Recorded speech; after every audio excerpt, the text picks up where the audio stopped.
ನಾಳೆ ದೇಶದಾದ್ಯಂತ neat UG ಮರುಪರೀಕ್ಷೆಗೆ ತಯಾರಿ ಈಗಾಗಲೇ ನಡೆದಿರುವಂಥದ್ದು. ನಾಳೆ ಪರೀಕ್ಷೆ ಕೂಡ ನಡೆಯೋದಕ್ಕಿದೆ.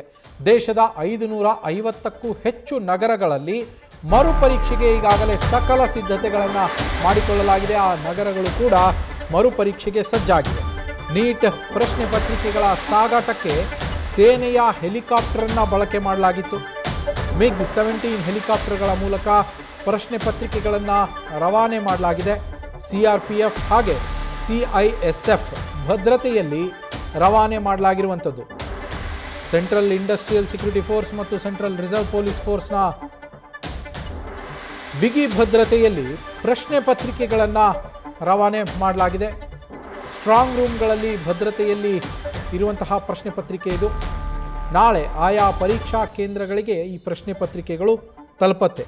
ನೋಡಿ ಪರಿಸ್ಥಿತಿ ಎಲ್ಲಿಗೆ ಬಂದು ತಲುಪಿದೆ ಅಂದರೆ, ವಿದ್ಯಾರ್ಥಿಗಳ ಭವಿಷ್ಯವನ್ನು ನಿರ್ಧರಿಸುವಂತಹ ಪ್ರಶ್ನೆ ಪತ್ರಿಕೆಗಳು ಎಲ್ಲಿ ಸೋರಿಕೆ ಆಗಿಬಿಡುತ್ತೋ ಅನ್ನೋ ಆತಂಕದಲ್ಲಿ CRPF CISFನಂತಹ ಭದ್ರತಾ ಪಡೆಗಳನ್ನು ಬಳಸಿ ಪ್ರಶ್ನೆ ಪತ್ರಿಕೆಗಳನ್ನು ಆಕಾಶ ಮಾರ್ಗದಲ್ಲಿ ಹೆಲಿಕಾಪ್ಟರ್ನ ಮೂಲಕ, ಸೇನಾ ಹೆಲಿಕಾಪ್ಟರ್ನ ಮೂಲಕ ರವಾನೆ ಮಾಡುವಂತಹ ಪರಿಸ್ಥಿತಿ ಬಂದಿದೆ. ಇದಕ್ಕೆ ಕಾರಣ ಕ್ವಶ್ಚನ್ ಪೇಪರ್ ಲೀಕೇಜ್. ಕಳೆದ ಬಾರಿ ಏನು ನೀಟ್ ಪ್ರಶ್ನೆ ಪತ್ರಿಕೆ ಪರೀಕ್ಷೆ ನಡೀತು, ಆ ಸಂದರ್ಭದಲ್ಲಿ ಪ್ರಶ್ನೆ ಪತ್ರಿಕೆ ಲೀಕ್ ಆಗಿದ್ದರಿಂದಾಗಿ ಇವತ್ತು ಈ ದುಸ್ಥಿತಿ.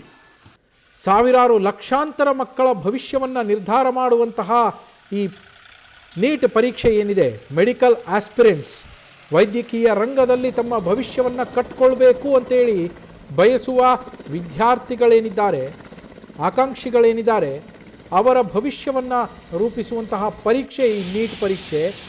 ಇದರಲ್ಲಿ ಪ್ರಶ್ನೆ ಪತ್ರಿಕೆ ಸೋರಿಕೆಯಾಗಿ ಅದೆಷ್ಟೋ ಜನರ ಕನಸಿಗೆ ಕೊಳ್ಳಿ ಇಡುವಂತಹ ಪರಿಸ್ಥಿತಿ ಎದುರಾಗಿತ್ತು. ಆದರೆ ಆ ಪರೀಕ್ಷೆಗಳು ರದ್ದಾಗಿ ಇದೀಗ ಮರುಪರೀಕ್ಷೆ ನಡೀತಾ ಇದೆ. ನಾಳೆ ಮರುಪರೀಕ್ಷೆ. ಇಲ್ಲಿ ಯಾವುದೇ ರೀತಿಯ ಎಡವಟ್ಟುಗಳಾಗದಂತೆ, ಯಾವುದೇ ರೀತಿಯ ಪ್ರಶ್ನೆ ಪತ್ರಿಕೆ ಸೋರಿಕೆಗಳು ಆಗದಂತೆ ಸದ್ಯಕ್ಕೆ NTA ನ್ಯಾಷನಲ್ ಟೆಸ್ಟಿಂಗ್ ಏಜೆನ್ಸಿ, ರಾಷ್ಟ್ರೀಯ ಪರೀಕ್ಷಾ ಪ್ರಾಧಿಕಾರ ಏನಿದೆ, ಅದು ಅಗತ್ಯ ಕ್ರಮಗಳನ್ನು ಕೈಗೊಳ್ತಾ ಇದೆ ಅಂತ ಅನಿಸ್ತಾ ಇದೆ. ನೋಡಬೇಕು. ಇನ್ನೂ 12 ಗಂಟೆಗಳಿಗೂ ಹೆಚ್ಚು ಕಾಲ ಇದೆ ಪರೀಕ್ಷೆ ಆರಂಭ ಆಗೋಕ್ಕೆ. ಅಷ್ಟರಲ್ಲಿ ಏನೇನಾಗುತ್ತೋ ಗೊತ್ತಿಲ್ಲ. ಆದರೆ ಈ ಹಿಂದೆ ಆಗಿರುವ ತಪ್ಪಿನಿಂದ ಬುದ್ಧಿ ಕಲಿತು ಅದಕ್ಕೆ ತಕ್ಕಂತಹ ಅಗತ್ಯ ಕ್ರಮಗಳನ್ನು, ಎಚ್ಚರಿಕೆಯನ್ನು ತೆಗೆದುಕೊಂಡಿದೆ ಅಂತ ಭಾವಿಸಬಹುದು NTA ಇಲ್ಲಿ. ಹಾಗೆ ಒಂದಷ್ಟು ರೂಲ್ಸ್ಗಳನ್ನು ಕೂಡ NTA ಮಾಡಿರುವಂಥದ್ದು. ಈಗ 550ಕ್ಕೂ ಹೆಚ್ಚು ನಗರಗಳಲ್ಲಿ ಏನು ನಾಳೆ ನೀಟ್ ಪರೀಕ್ಷೆ ನಡೆಯುತ್ತೆ, ಆ ನೀಟ್ ಪರೀಕ್ಷೆಗೆ MiG-17ನಂತಹ ಸೇನಾ ಹೆಲಿಕಾಪ್ಟರ್ಗಳನ್ನು ಬಳಸಿ ಪ್ರಶ್ನೆ ಪತ್ರಿಕೆಯನ್ನು ರವಾನಿಸಿರುವ NTA ಇನ್ನೊಂದಷ್ಟು ವಿಚಾರಗಳಲ್ಲೂ ಕೂಡ ಒಂದಷ್ಟು ಕ್ರಮಗಳನ್ನು ಕೈಗೊಂಡಿದೆ. ಅದನ್ನು ಒಂದೊಂದಾಗಿ ನೋಡ್ತಾ ಹೋಗೋಣ. ಇದು ಅಭ್ಯರ್ಥಿಗಳ ನೀಟ್ ಪರೀಕ್ಷಾರ್ಥಿಗಳೇನಿದ್ದಾರೆ ಅವರ ಗಮನಕ್ಕೆ ಇರಲೇಬೇಕಾದಂತಹ ಮಾಹಿತಿ. ಗಮನವಿಟ್ಟು ಕೇಳಿಸ್ಕೋಬೇಕು. ಯಾಕೆಂದರೆ ಇದರಲ್ಲಿ ಮಿಸ್ ಆದರೆ ನಿಮಗೆ ಎಕ್ಸಾಮ್ ಕೂಡ ಮಿಸ್ ಆಗುವ ಸಾಧ್ಯತೆ. ಒಂದು ಹಾಲ್ ಟಿಕೆಟ್ ಕಡ್ಡಾಯವಾಗಿ ನೀವು ಒಯ್ಯಲೇಬೇಕು.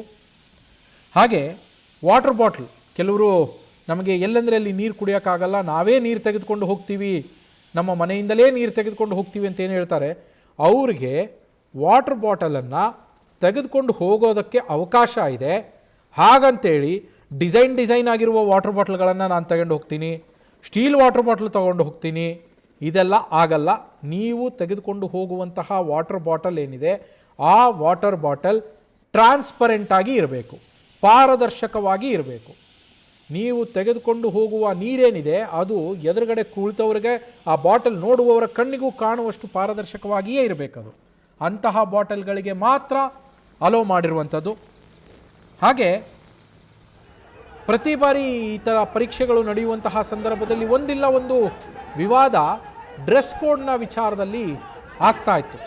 ಬುರ್ಕಾ ಹಾಕ್ಕೊಂಬಂದಿದ್ದಾರೆ ಅಂತೇಳಿ, ಜನಿವಾರ ಹಾಕ್ಕೊಂಬಂದಿದ್ದಾರೆ ಅಂತೇಳಿ, ಇನ್ನೊಂದು ಈ ಥರ ಹಲವು ವಿವಾದಗಳು ಈ ಥರದ ಪರೀಕ್ಷೆಗಳ ಸಂದರ್ಭದಲ್ಲಿ ನಾವು ಗಮನಿಸಿದ್ದೀವಿ. ಈಗ ಆ ವಿಚಾರದಲ್ಲೂ ಕೂಡ ಒಂದು ಮುಂಜಾಗ್ರತಾ ಕ್ರಮವನ್ನು NTA ಎಚ್ಚೆತ್ತುಕೊಂಡು ತೆಗೆದುಕೊಂಡಿದೆ. ಅದೇನು ಅಂದರೆ, ಅಭ್ಯರ್ಥಿಗಳು ತಮ್ಮ ಧರ್ಮ, ನಂಬಿಕೆ, ಆಚರಣೆಗೆ ಅನುಸಾರವಾಗಿ ಬಟ್ಟೆಗಳನ್ನು ಹಾಕಿಕೊಂಡು ಬರಬಹುದು.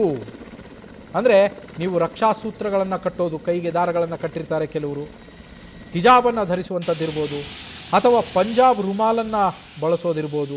ಇದಕ್ಕೆ ಈ ಬಾರಿ ಅವಕಾಶವನ್ನು ಕೊಡಲಾಗಿದೆ. ಹಾಗಂತೇಳಿ ನೀವು ಕಟ್ಟಿಕೊಂಡು ಹೋದ ಕ್ಷಣಕ್ಕೆ ಅಥವಾ ಹಾಕಿಕೊಂಡು ಹೋದ ಕ್ಷಣಕ್ಕೆ ಹಾಗೆ ನಿಮ್ಮನ್ನು ಬಿಟ್ಟು ಬಿಡೋದಿಲ್ಲ, ತಪಾಸಣೆಗೆ ಒಳಪಡಿಸಲಾಗತ್ತೆ. ಆ ತಪಾಸಣೆಗೆ ಒಳಪಡಲೇಬೇಕು. ಅದಾದ ನಂತರ ಅಲೋ ಮಾಡ್ತಾರೆ. ರಕ್ಷಾಸೂತ್ರ, ಹಿಜಾಬ್, ಪಂಜಾಬ್ ರುಮಾಲು ಸೇರಿದಂತೆ ಡ್ರೆಸ್ ಕೋಡ್ನಲ್ಲಿ ನಿಮ್ಮ ಧರ್ಮ, ನಿಮ್ಮ ನಂಬಿಕೆ, ನಿಮ್ಮ ಆಚರಣೆಗೆ ಅನುಸಾರವಾಗಿ ಹಾಕಿಕೊಂಡು ಹೋಗೋದಕ್ಕೆ ಅವಕಾಶ ಇದೆ. ತಪಾಸಣೆ ಕಡ್ಡಾಯ. ಇನ್ನು ಚಪ್ಪಲಿ ಹಾಗೆ ಕಡಿಮೆ ಹೀಲ್ ಇರುವಂತಹ ಚಪ್ಪಲಿಗಳನ್ನು ಧರಿಸಬಹುದು. ಶೂಸ್ ಹಾಕೋ ಹಾಗಿಲ್ಲ, ಶೂಸನ್ನು ಧರಿಸುವ ಹಾಗಿಲ್ಲ, ಚಪ್ಪಲಿಗಳನ್ನು ಧರಿಸಿಕೊಂಡೇ ಹೋಗಬೇಕು.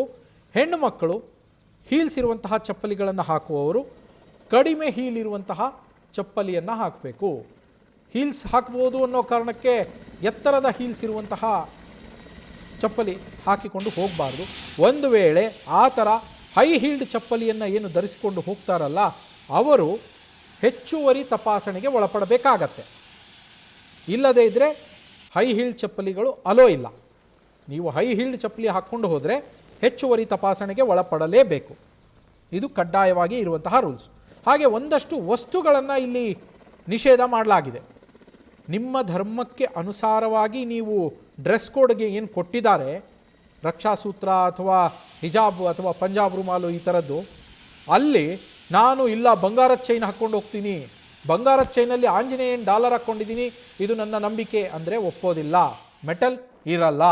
ಮೆಟಲ್ ನೀವು ಹಾಕ್ಕೊಂಡು ಹೋಗೋ ಹಾಗಿಲ್ಲ. ಯಾವುದೇ ರೀತಿಯ ಚೈನ್ಗಳನ್ನು, ಆಭರಣಗಳನ್ನು ನೀವು ಧರಿಸುವ ಹಾಗಿಲ್ಲ. ಮೆಟಲನ್ನು, ಪಾರದರ್ಶಕ ಬಾಟಲ್ಗಳನ್ನು ತೆಗೆದುಕೊಂಡು ಹೋಗೋದಕ್ಕೆ ಅವಕಾಶ ಇರುತ್ತೆ. ಹಾಗೆ ನಿಮಗೆ ಬೇರೆ ಬೇರೆ ಇನ್ನೊಂದಷ್ಟು ನಿಷೇಧಗಳನ್ನು ಕೂಡ ಇಲ್ಲಿ ಹೇರಲಾಗಿರುವಂಥದ್ದು. ಅದರಲ್ಲಿ ಒಂದು ಮೊಬೈಲ್ ಫೋನ್. ನೀವು ಮೊಬೈಲ್ ಫೋನನ್ನು ಯಾವುದೇ ಕಾರಣಕ್ಕೂ ತೆಗೆದುಕೊಂಡು ಹೋಗೋ ಹಾಗಿಲ್ಲ. ಎಕ್ಸಾಮ್ ಸೆಂಟರ್ವರೆಗೂ ತೆಗೆದುಕೊಂಡು ಹೋಗ್ಬೋದು, ಆದರೆ ಎಕ್ಸಾಮ್ ಸೆಂಟರ್ನ ಒಳಗಡೆಗೆ ಮೊಬೈಲ್ ಫೋನ್ ನಾಟ್ ಅಲೋಡ್. ಹಾಗೆ ಸ್ಮಾರ್ಟ್ ವಾಚ್, ನಾರ್ಮಲ್ ವಾಚ್ಗೆ ಅಲೋ ಇದೆ, ಸ್ಮಾರ್ಟ್ ವಾಚನ್ನು ಕಟ್ಕೊಂಡು ಹೋಗೋ ಹಾಗಿಲ್ಲ. ಅನಲಾಗ್ ವಾಚ್ ಇರುತ್ತೆ, digital watch, smart watch allow ಇರೋದಿಲ್ಲ. ಬ್ಲೂಟೂತ್, ನೀವು ಬ್ಲೂಟೂತನ್ನು ಕೂಡ ತೆಗೆದುಕೊಂಡು ಹೋಗುವ ಹಾಗಿಲ್ಲ ಎಕ್ಸಾಮ್ನ ಸೆಂಟರ್ನ ಒಳಗಡೆ. ಪರೀಕ್ಷಾ ಕೇಂದ್ರದ ಒಳಗಡೆಗೆ ಬ್ಲೂಟೂತ್ ನಿಷೇಧ. ಏನು ಇಯರ್ಫೋನ್ ಕೂಡ ಧರಿಸುವ ಹಾಗಿಲ್ಲ. ಮೊಬೈಲೇ ಅಲೋ ಇಲ್ಲ, ಅಂದಮೇಲೆ ಇಯರ್ಫೋನ್ ಏನು ಮಾಡ್ತೀರಾ? ಹೀಗಾಗಿ ಇಯರ್ಫೋನ್ ಕೂಡ ಅಲ್ಲಿ ಅಲೋ ಇಲ್ಲ. ಅಷ್ಟೇ ಅಲ್ಲ, ಯಾವುದೇ ರೀತಿಯ ಸಂಪರ್ಕ ಸಾಧನಗಳು ಅಥವಾ ಉಪಕರಣಗಳು, ಕಮ್ಯುನಿಕೇಷನ್ಗೆ ಯೂಸ್ ಮಾಡುವಂತಹ ಯಾವುದೇ ರೀತಿಯ ಉಪಕರಣಗಳನ್ನು ನೀವು ತೆಗೆದುಕೊಂಡು ಹೋಗೋ ಹಾಗಿಲ್ಲ. ಲೋಹದ ವಸ್ತುಗಳು, ಮೆಟಲ್ಸ್ ಅಂದರೆ ಚಿನ್ನಾಭರಣ, ಬೆಳ್ಳಿಯ ಆಭರಣ ಅಥವಾ ಯಾವುದೇ ರೀತಿಯ ಮೆಟಲ್, ನಾನು ಸ್ಟೈಲಿಶ್ ರಿಂಗ್ ಹಾಕ್ಕೊಂಡಿದ್ದೀನಿ ಅಥವಾ ಯಾವುದೋ ಸ್ಟೈಲಿಶ್ ಪೆಂಡೆಂಟ್ ಹಾಕ್ಕೊಂಡಿದ್ದೀನಿ, ಆ ಚೈನ್ ಹಾಕ್ಕೊಂಡಿದ್ದೀನಿ ಅಂತಂದರೆ ಅದನ್ನು ಅಲೋ ಮಾಡೋದಿಲ್ಲ, ಅದನ್ನು ತೆಗೆದುಕೊಂಡು ಹೋಗುವ ಹಾಗಿಲ್ಲ. ಆಭರಣಗಳನ್ನು ಕೂಡ ಧರಿಸುವ ಹಾಗಿಲ್ಲ. ಇದಿಷ್ಟು ನಿಷೇಧವನ್ನು ಹೇರಲಾಗಿರುವಂಥದ್ದು. ನಾಳೆ ಬರೆಯಬೇಕಿರುವಂತಹ ನೀಟ್ ಪರೀಕ್ಷೆಗೆ ಈ ರೂಲ್ಸ್ಗಳನ್ನು ನೀವು ಕಡ್ಡಾಯವಾಗಿ ಫಾಲೋ ಮಾಡಲೇಬೇಕು. ಈ ರೂಲ್ಸನ್ನು ನೀವು ಫಾಲೋ ಮಾಡೋದಾದರೆ ನಿಮಗೆ ಎಕ್ಸಾಮ್ಗೆ ಅಲೋ ಮಾಡೋದಿಲ್ಲ. ಇದೆಲ್ಲದರ ಜೊತೆಗೆ ಹಾಲ್ ಟಿಕೆಟನ್ನು ಮರೀದೇ ತೆಗೆದುಕೊಂಡು ಹೋಗಬೇಕು. ಇಲ್ಲದೇ ಇದ್ದರೆ ಎಕ್ಸಾಮ್ಗೆ ಅವಕಾಶವೇ ಇಲ್ಲ. ನ್ಯೂಸ್ ಫಸ್ಟ್, ನಿರ್ಭೀತಿಯಿಂದ ನಿಮ್ಮ ಪರವಾಗಿ.